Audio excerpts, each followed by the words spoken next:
우리 학생분들은 잘 모르시겠지만 1999년 10월부터 2005년 10월까지 MBC에서 방송된 전파 견문록이라는 프로그램이 있었어요. 이 프로그램의 코너 중에 퀴즈, 순수의 시대라는 코너가 있었는데 어떤 대상이나 단어를 출연한 어린이들이 설명하면 어른인 연예인들이 정답을 맞히는 코너였습니다. 어린아이의 눈높이와 생각으로 그 문제를 설명하기 때문에 그 설명만으로는 정답을 맞히기가 참 어려웠어요. 이제 당시 방송에서 실제 아이들이 설명했던 문제를 여러분도 한번 맞춰보시기 바랍니다. 아빠가 제일 크고 그 다음이 나예요. 엄마가 제일 작아요. 뭘까요? 방귀랍니다. 방귀. 근데 저희는 비슷비슷한 것 같아요. 이 사람만 왔다 가면 막 혼나요. 손님이랍니다. 참 재밌죠? 이제 마지막 문제는 뭔가 많은 생각을 하게끔 만드는 설명인 것 같습니다. 이 속에 사람들이 많이 있어요. 뭘까요? 추억이랍니다. 참 철학적인 아이 같습니다. 이 프로그램이 재미있는 이유는 똑같은 사물이나 단어에 대한 어린이와 어른의 생각과 마음의 창문, 즉 프레임이 다르기 때문입니다. 그래서 재밌어요. 오랫동안, 긴 시간 동안 아주 익숙하고 길들여진, 그래서 닫힌 프레임에 갇혀서 쩔쩔매는 어른들의 모습을 보는 것이 바로 이 프로그램의 재미였습니다. 미국 예일대학교 심리학과 교수였던 로버트 스턴버그 박사는 어리석음의 첫 번째 조건으로 자기 중심성을 말합니다. 자기라는 틀, 자기라는 창문의 틀, 그 프레임 안에 갇힌 우리 성인들은 우리의 의사 전달이 항상 정확하고 항상 객관적일 것이라고 믿고 있지만 절대 그렇지 않다는 말입니다. 그런 말을 하고 있어요. 우리가 전달하는 말과 문자들은 오직 우리 자신의 프레임 속에서만 정확하고 다른 사람의 프레임으로 보면 애매해질 때가 있기 때문이라고 말합니다. 이러한 자기 중심성 때문에 서로의 오해와 갈등에 대해 사람들은 서로 상대방의 무감각과 무능력 또는 상대방의 배려 없음만을 탓한다고 해요. 옳은 말인 것 같습니다. 부모들은 자녀들에게 선행학습, 참 그런 학부모들이 많죠 요새. 선행학습을 시킨다는 명목으로 어린아이가 알기에는 아주 벅차고 어려운 내용을 가르치면서 왜 이렇게 간단한 것도 모르냐고 다그칩니다. 그렇죠? 개떡같이 말해도 찰떡같이 알아들어야 한다고 소리칩니다. 이렇게 아이들을 추궁하지만 실상은 아이들의 입장에서는 개떡같이 들릴 수밖에 없어요. 그렇잖아요. 아이들한테 어떻게 그게 찰떡같이 들리겠어요. 중요한 것은 바로 이러한 자기중심성이 바로 나의 이기주의로 성장한다는 사실입니다. 이기주의로 굳어져 버렸어요. 그래서 남의 처지를 생각하거나 배려할 줄 몰라요. 아니, 남의 입장을 생각조차 하지 않을 때가 많습니다. 그런 사람들이 많아요.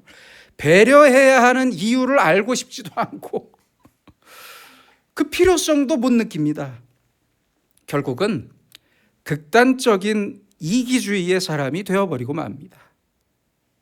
이것은 불행입니다.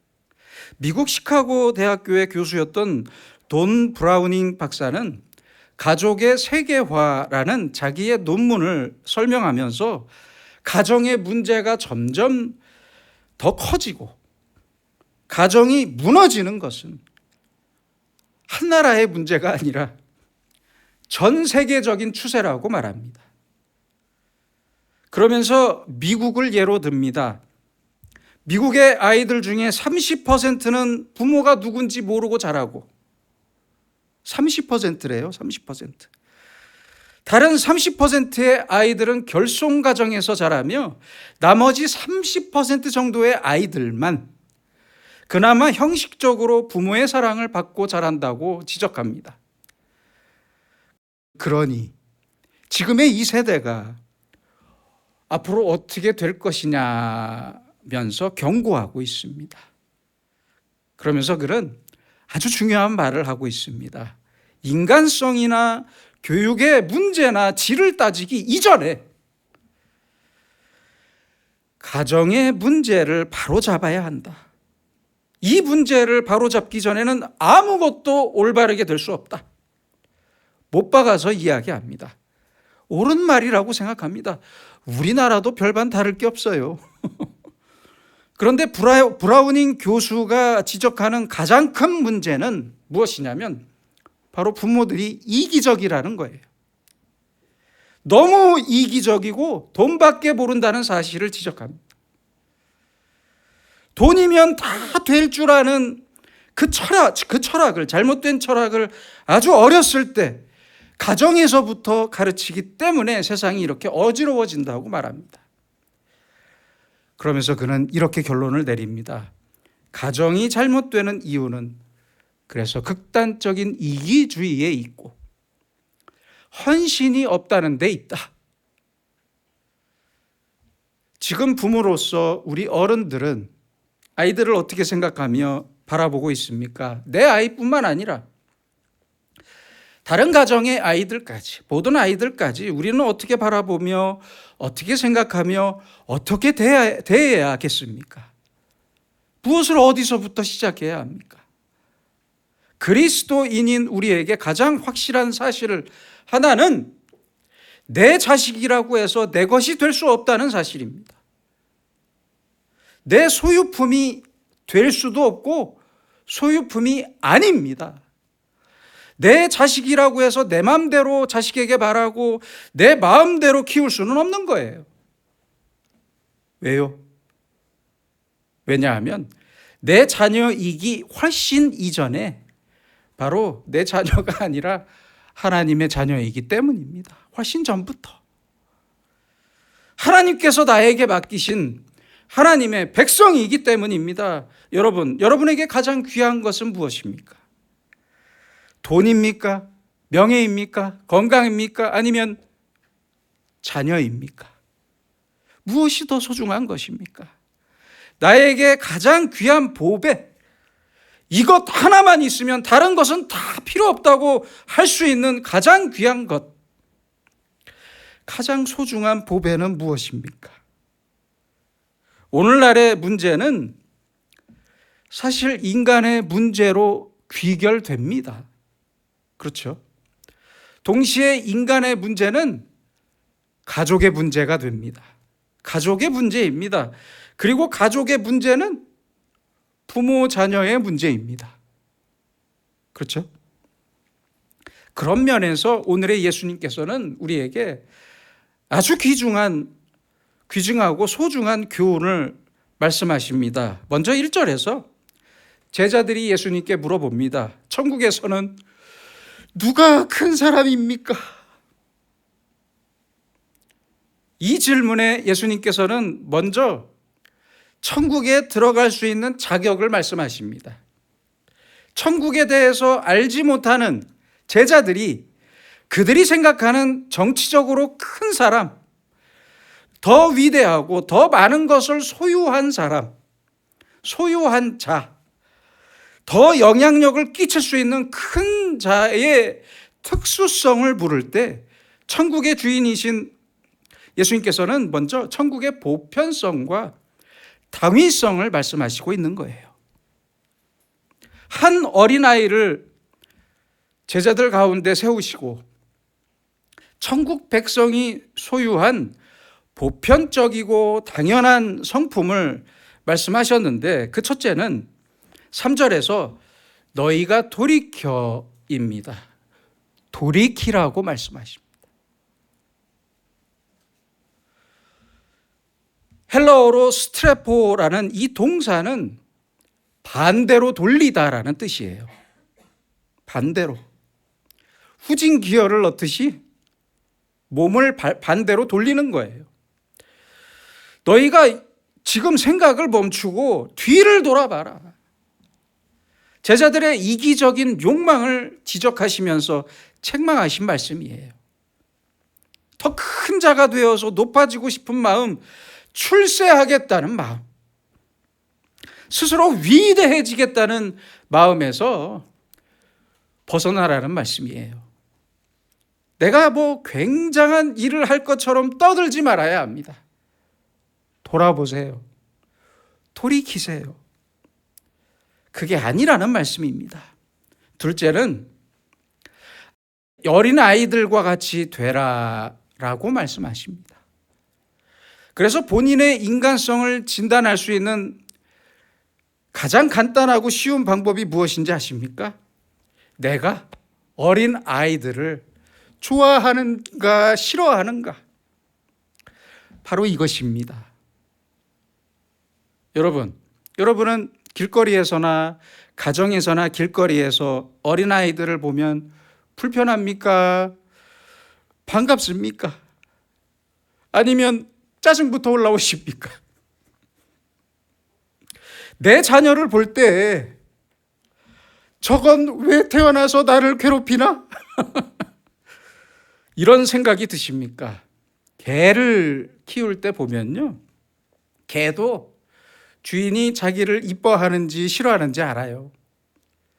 확실히 알아요.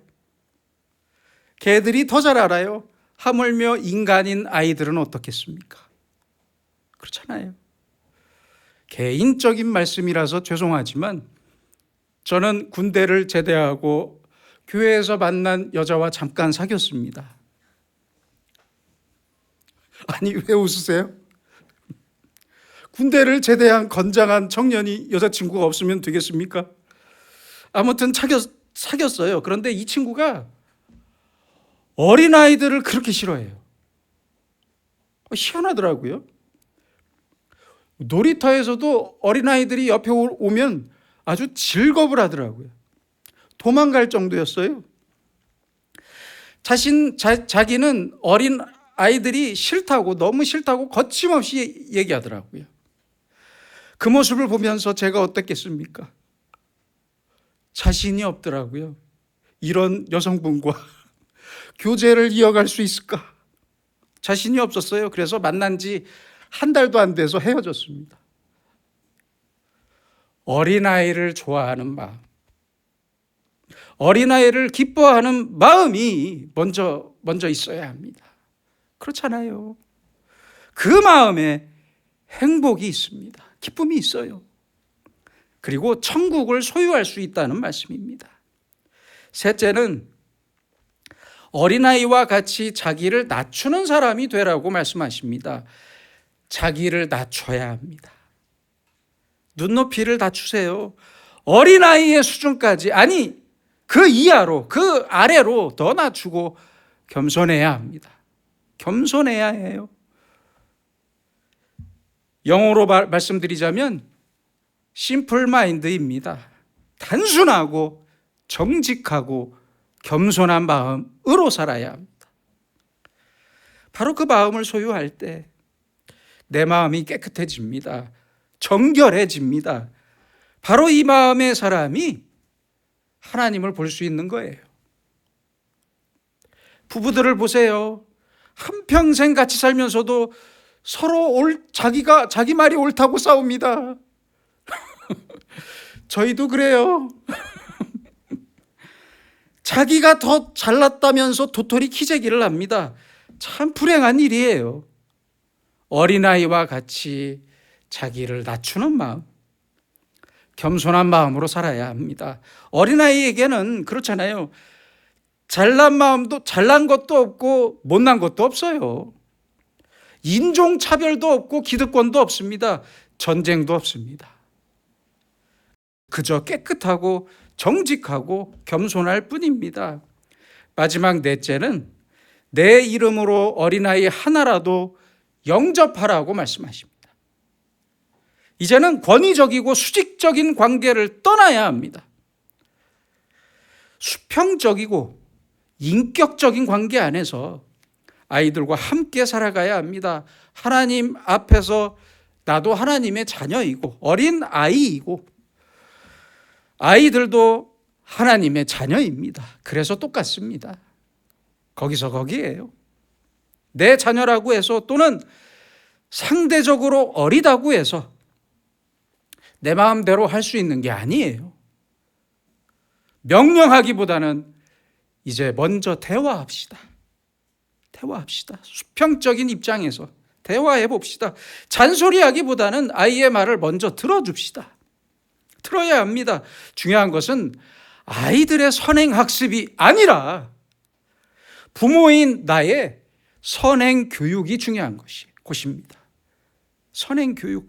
책 읽는 아이들을 원한다면 내가 집에서 먼저 책을 읽어야 합니다. 그렇잖아요. 공부하는 아이를 원한다면 내가 먼저 공부하면 됩니다. 기도하는 아이들을 원하세요. 그렇다면 먼저 내가 아이들을 위해서 기도하면 됩니다. 그럼 돼요. 어려울 거 없어요. 이런 모습 속에서 아이들은 아주 자연스럽게 부모를 따라 함께 공부하고 함께 기도하게 됩니다. 미국의 유명한 부흥사였던 무디의 설교를 들려드리겠습니다. 그는 설교 중에 빈 유리컵을 하나 들고 질문합니다. 여러분, 이 컵 안에 있는 공기를 어떻게 전부 뺄 수 있을까요? 청소기를 이용하면 됩니다. 부터 시작해서 여러 이야기를 할 때, 사람들이 여러 이야기를 할 때 저마다의 방법을 말할 때 무디는 말합니다. 강제적으로 공기를 빼려고 하면 유리컵은 깨집니다. 하지만 컵에 물을 가득 부으면 공기는 조용히 빠져나갑니다. 여러분, 아이들에게 따로 무엇을 더 많이 가르쳐야 된다고 애쓸 필요 없습니다. 아이들의 마음을 내 사랑으로 채우고 하나님의 말씀과 하나님의 사랑으로 채워주면 이 세상이 아무리 험해도 건강하고 아름다운 성인으로 자랄 수 있습니다. 12세기 프랑스의 수도사였던 버나드는 기독교인인 부모의 사랑이 4단계로 발전한다고 설명합니다. 첫 번째 단계는 부모인 자기를 위해서 부모인 자기만 사랑하는 단계입니다. 자식은 안중에도 없이 용돈만 주고는 전혀 신경 쓰지 않는 부모와 같습니다. 둘째는 부모인 자기를 위해 자녀를 사랑하는 것입니다. 자기가 이루지 못한 꿈을 자녀를 통해 대신 성취하고자 합니다.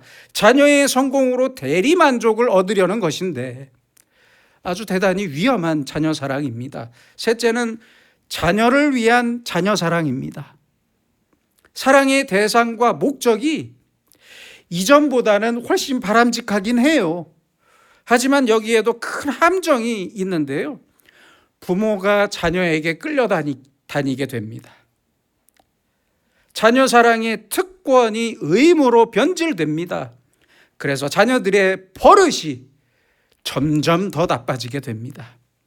이제 자녀 사랑의 가장 높은 마지막 단계는 자녀를 위해 부모인 자기를 사랑하는 것이라고 말합니다. 심리학의 많은 학습 이론들이 말하듯이 사랑도 부모가 모델이 된 모델링으로 가장 잘 학습됩니다. 자녀들은 말로 된 교훈이나 용돈의 구매력이 아니라 자기 부모의 행동을 보고 느끼고 해석하면서 사랑을 느끼고 교훈도 배우게 됩니다. 죄송하지만 저는 여기에 한 가지 단계를 더 넣고 싶습니다. 하나님을 위해 나도 사랑하고, 배우자도 사랑하고, 자녀도 사랑하며 사는 것입니다. 내가 어떤 모습으로 누구를 사랑하며 사는지를 자녀들은 똑똑히 보고 알고 배우게 됩니다. 여러분, 이제 내 자녀들을 오직 사랑하며 살아야 합니다. 동시에 이제는 내 자녀를 넘어 다른 모든 가정의 자녀들을 사랑할 수 있어야 합니다. 사랑하며 삽시다. 오직 사랑해야 합니다. 이 사랑은 나에게 그리고 내 가정에 큰 행복으로 돌아오게 됩니다. 나는 너 때문에 행복하다. 너를 위한 내 수고는 나의 가장 큰 즐거움이다. 너와 함께라서 난 오늘도 기쁘고 내일도 행복할 것이다. 이 한마디의 말이 자녀를 향한 사랑이 되고 우리 아이들을 다시 일으킵니다. 아이들이 자기들의 밝은 미래를 바로 지금 오늘부터 이루어 갈 수 있게 만들어 줍니다. 부모인 내 인생을 위해서 자녀들이 대신 살아주는 것이 아닙니다. 착각하지 마세요. 그런 생각 버립시다. 우리가 먼저 참된 신앙인의 모습, 참된 그리스도인의 모습으로 아이들에게 다가설 때 나 자신이 어린아이의 마음으로, 그들과 같은 마음의 창문으로, 그 틀로 아이들의 눈높이에서 아이들을 만날 때 하나님의 큰 사랑과 능력과 역사가 아이들을 통해 반드시 이루어질 것입니다. 기도하겠습니다.